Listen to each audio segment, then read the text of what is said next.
Hello, hello, hello. This episode is brought to you by Live Casino, and I am Matt Williamson. We're just going to cut to the chase because we got a lot to get to. Folks, football season is here, and Live Casino is where FanDuel Sportsbook, America's #1 sports betting app, comes to life. Step up and place your bets at our self-service kiosk or with a sportsbook representative.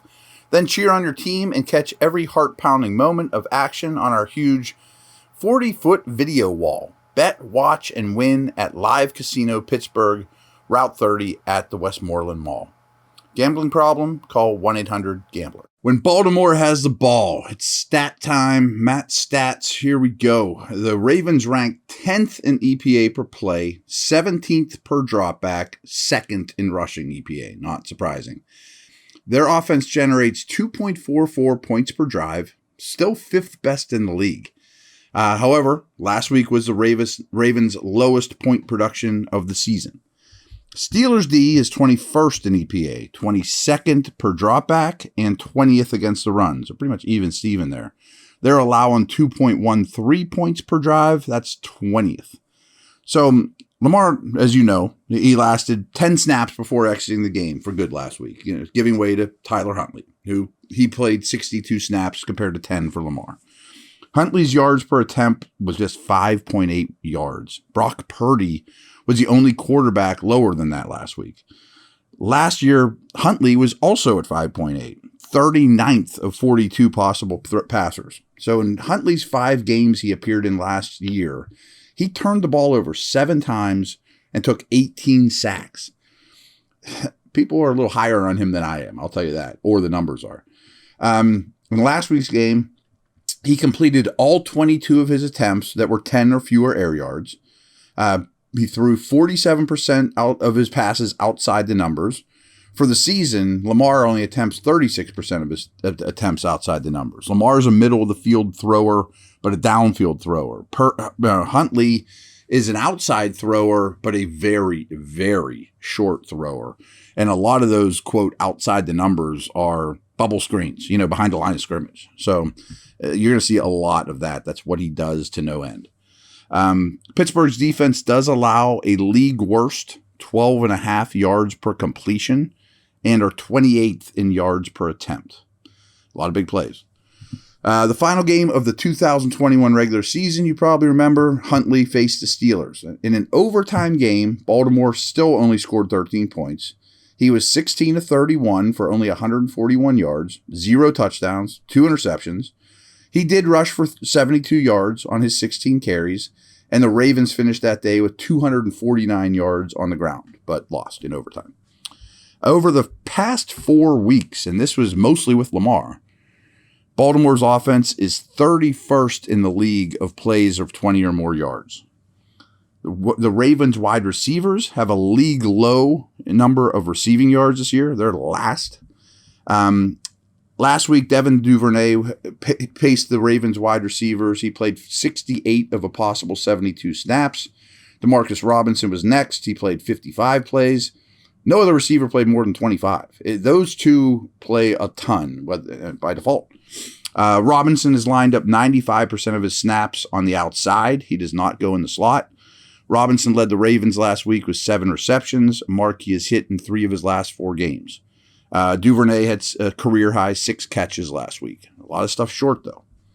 Mark Andrews is really interesting. I got a lot of stuff on him. He's their leading receiver by 276 yards, even though he missed a game. He still has 654 yards. No other Ravens pass catcher has more than 398. 9 Ravens have caught 10 or more passes. However, during the first 6 games of the year, Andrews was targeted on 29.1% of his routes. That led all tight ends. But since then, he's only getting 20.7% of the occasions he goes out on a route. He's getting targeted. People are taking him away to some degree. During those first 6 games, Andrews averaged 6.5 receptions, 75 yards, and had 5 touchdowns. Since then, he's averaged 3.4 receptions, 39 yards, and hasn't caught a touchdown. First 6 games were great. Since then, he's been pretty ordinary. Andrews is still currently second amongst all tight ends in receiving yards, catches, and touchdowns. His last game against the Steelers, he had 8 catches for 85 yards. In Andrews' 4 games with Huntley as a starter last year, he caught 32 for 363, 2 touchdowns on 44 targets. He goes after Andrews a lot.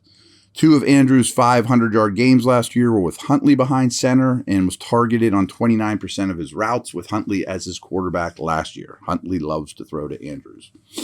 The Steelers have blitzed on 32% of their dropbacks. Only 4 defenses blitz at a higher rate this year.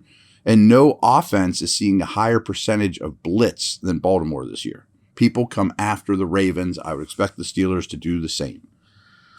TJ Watt is aiming for his 7th straight game against the Ravens with at least half a sack. Cam Hayward is aiming for his 4th straight game against Baltimore with a sack. Lamar Jackson's still the Ravens' leading rusher by 343 yards. Between week 11 and week 18 last year, Huntley averaged 56 rushing yards per game. He has rushed for 50 or more yards in 3 of his 4 career starts. I would not be shocked if he does again. But amongst the Ravens running backs, Kenyon Drake was on the field for 34 snaps last week. Gus Edwards and Justice Hill each played 17. Edwards got the start and was the only running back to touch the ball in the first quarter. And then over the course of the game, they went to Drake. Because Edwards was bad. Drake played a possible of 23 of 43 early down snaps. The previous week, Edwards got 16 carries, while the rest of the Baltimore running backs had 3 total. So they're really searching, and none of them have been the answer, is the bottom line there.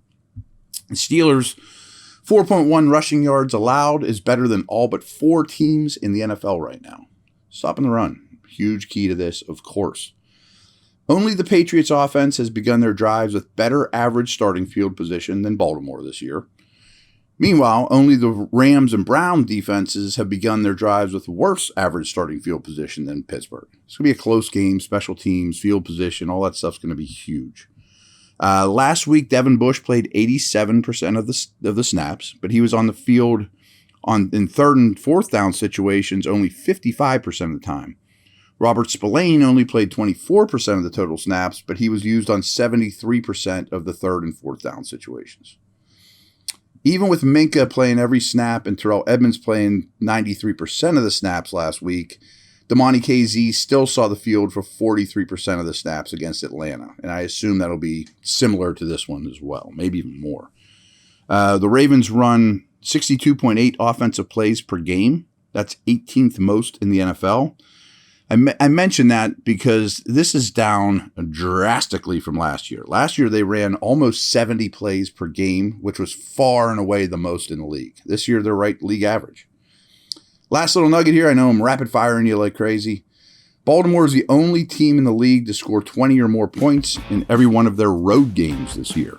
I don't know if they'll get there in this one or not.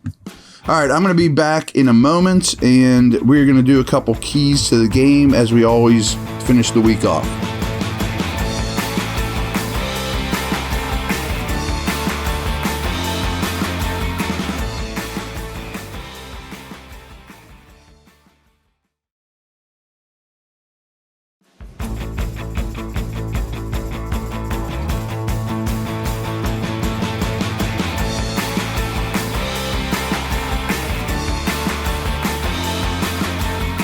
Okay, I brought this up earlier. I think I talked to you guys about this. When Kenny Pickett comes to the line, he's always going to get Peters to his right. I'm just curious, what receiver do the Steelers choose to line up against Peters? Do they want a physical matchup, Pickens versus Peters, or do they want to route run him to death? I think either would make sense, but I'm just curious how they think this through.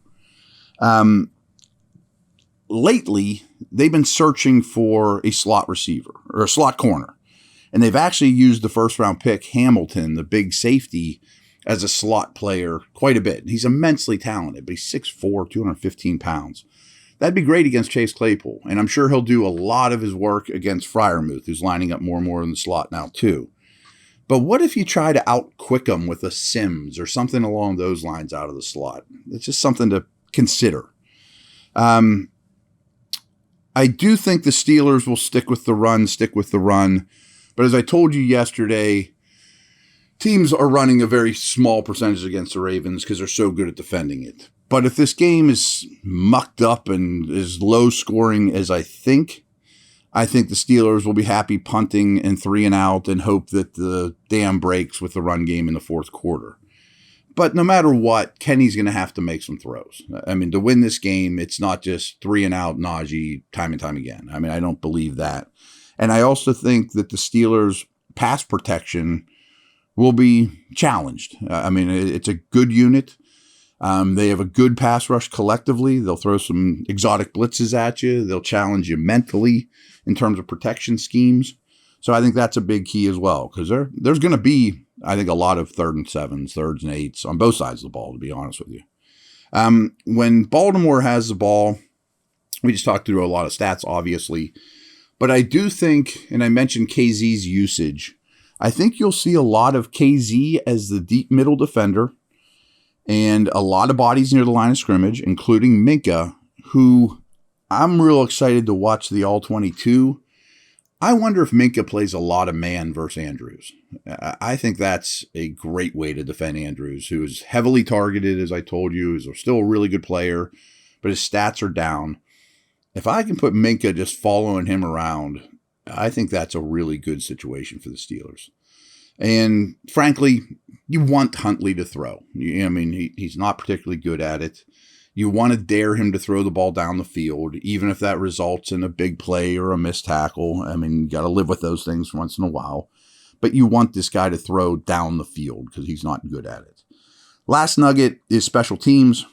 As always, Baltimore is elite in special teams. DVOA from Football Outsiders, they are number 1. They're always like in the top 3. Harbaugh's whole career. It's amazing. And part of the reason, of course, is Justin Tucker. You hate to say it. I don't know if Boz is playing yet or not. I'm guessing he is, but I don't know that yet.